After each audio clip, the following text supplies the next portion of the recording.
1995년 노태우에게 4천억 정도의 비자금이 있다는 사실이 폭로되었고, 이 사건이 도화선이 되어 전두환의 짧았던 감방 생활이 시작되었다.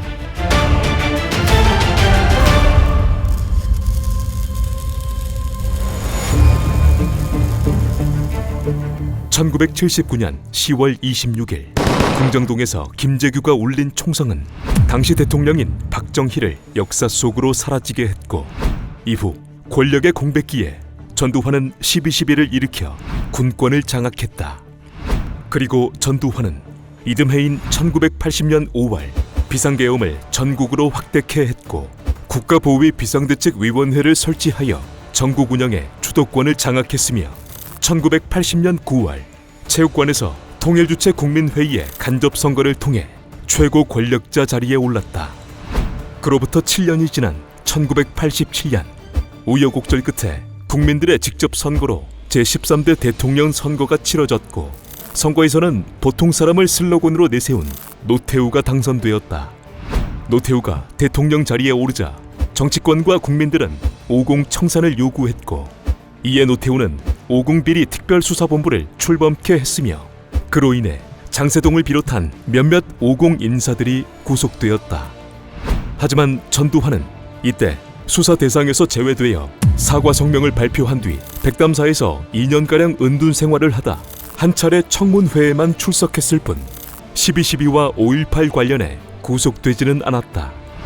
그러나 1993년 노태우 정부가 막을 내린 뒤 들어선 김영삼의 문민정부에서는 상황이 달라졌다. 김영삼은 임기 초반 12.12를 하극상에 의한 쿠데타적 사건이라 규정했고, 같은 해 7월에는 12.12 때 보안사로 끌려갔던 당시 참모총장 정승화, 수경사령관 장태환 등 22명이 전두환과 노태우 등 34명을 반란과 국가내란죄 등으로 고소했고, 이듬해인 1994년 5월에는 5.18 피해자들도 내란죄 등의 혐의로 그들을 고소했다. 하지만 고소한 이들의 바램과는 달리 1년가량 조사를 거친 검찰은 1994년 10월 전두환을 비롯한 12.12 관련자들에게 기소유예 처분을 내렸는데, 언론에 전해진 이유는 크게 세 가지였다. 첫 번째는 전두환과 노태우 등이 통치기간에 국가 발전에 기여했고, 대통령 선거와 50 청문회를 통해 국민의 심판을 받았다는 것이었으며, 두 번째는 전직 대통령을 법정에 세워 단죄하면 재임 기간 중에 만들어진 기존 질서에 대해 국민이 혼란을 느낄 우려가 있다는 것이었다. 그리고 세 번째는 이들을 재판에 넘기면 지나간 일에 대한 논쟁으로 국론 분열과 대립이 재현돼 국력이 소모된다는 것이었다.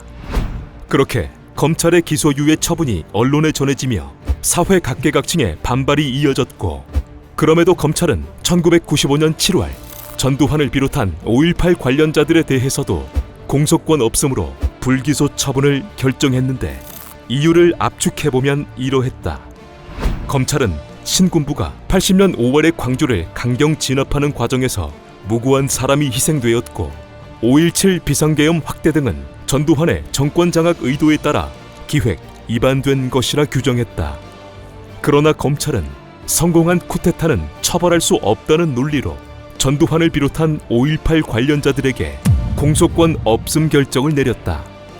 하지만 이를 인정치 못한 12.12와 5.18 피해자들은 헌법재판소에 헌법소원을 제출했고, 당시 다수의 국민들도 검찰의 수사 결과에 공감하지 못했는데, 이는 당시 실시된 여론조사를 통해 알 수 있었다.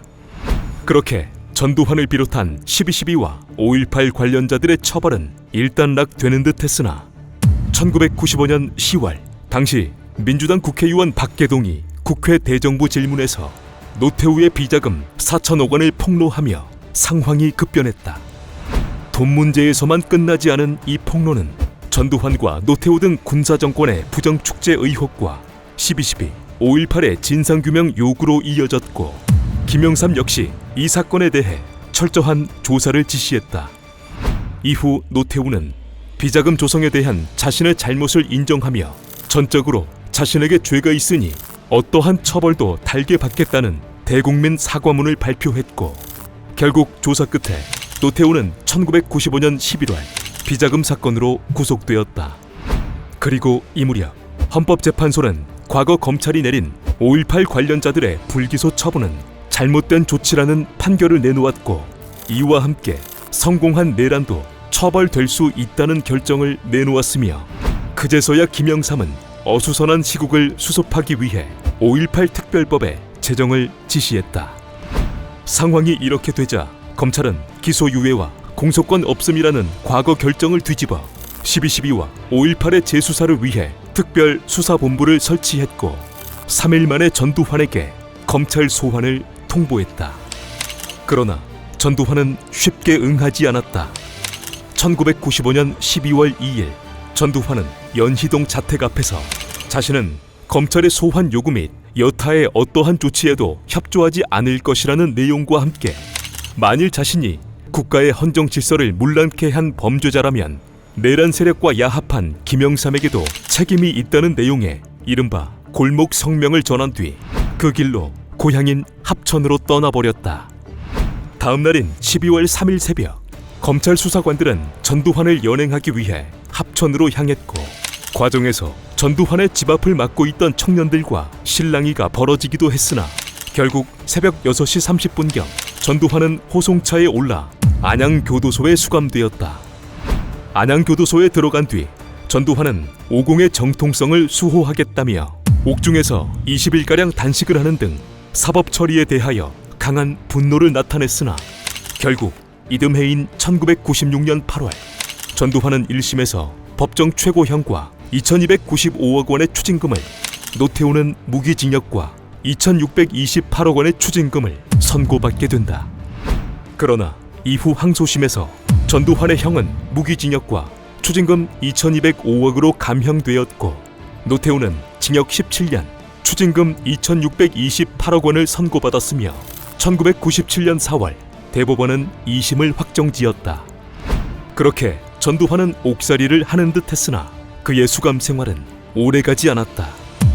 전두환의 형이 확정된 지 8개월이 지난 1997년 12월 20일 제15대 대선에서 당선된 김대중과 당시 대통령이었던 김영삼은 청와대에서 오찬을 가지며 전두환과 노태우의 사면을 결정해버렸다. 그리고 당일 오후 당시 청와대 대변인은 국민 대화합의 일대 전기를 마련함과 동시에 당면한 경제 난국 극복에 국가 역량을 총집결하기 위한다는 내용의 이유를 들며 사면 소식을 알렸고, 그렇게 전두환과 노태우를 비롯한 50 인사들의 사면 소식이 언론에 전해졌다. 이틀 뒤인 1997년 12월 22일 내란죄 등으로 구속된 전두환은 2년 만에 안양교도소에서 출소했고, 그는 교도소 앞에 나와 있는 취재진들을 향해 이런 말을 전한 뒤 자택으로 향했다. 국민 여러분들에게 오랫동안 너무 심려를 끼쳐드려서 정말 죄송스럽게 생각합니다. 새로 선출된 김대중 대통령을 중심으로 해서 밤낮 가리지 않고 열심히 뛰게 되면 오히려 이 경제 대난이 선진조국을 건설하는 신화를 상도하는 새로운 하나의 전화위복의 전개가 될 것이다. 교도 생활이라는 게 여러분들은 교도소 가지 마시오. 그러고만 내가 얘기하고 싶습니다.